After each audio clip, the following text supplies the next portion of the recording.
ئەم زۆر ئیشی خۆم زۆر ئاسان کردە لەکە خی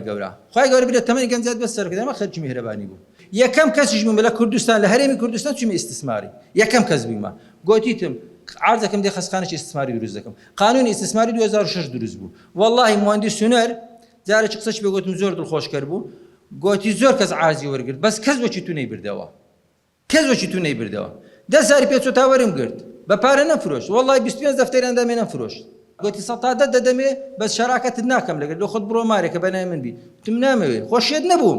دەمزانی ماجە 3 دەفتەر 4 دەفتەر سەتادە عندەکە 750 پشک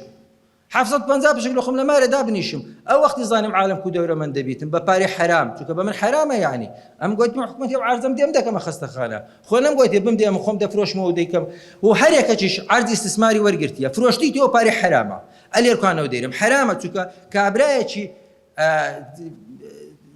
تێترەکان لەما دەستەی استثماری عرضەشی وەردەگری دەرە من 1000 خانی دروست دەکەم دوایە کە مقاولەکی غەریبی فەقیر دەیفرۆشیتەوە 2 ملیۆنێک دۆلاری داتێ پارەی لە خانەکان دەستین ئەو پارەی حرامە والله محاسبە دەکرێت چونکە ئەوە مولکی عامە هەمومان شریکین لە خاچی لە زەوی لە نەفتی لە خێی لە ئاوی هەمومانی هەمومانە کەس نابی استیغلالی بکە هەر یەک استیغلالی کرد حرامی خواردیە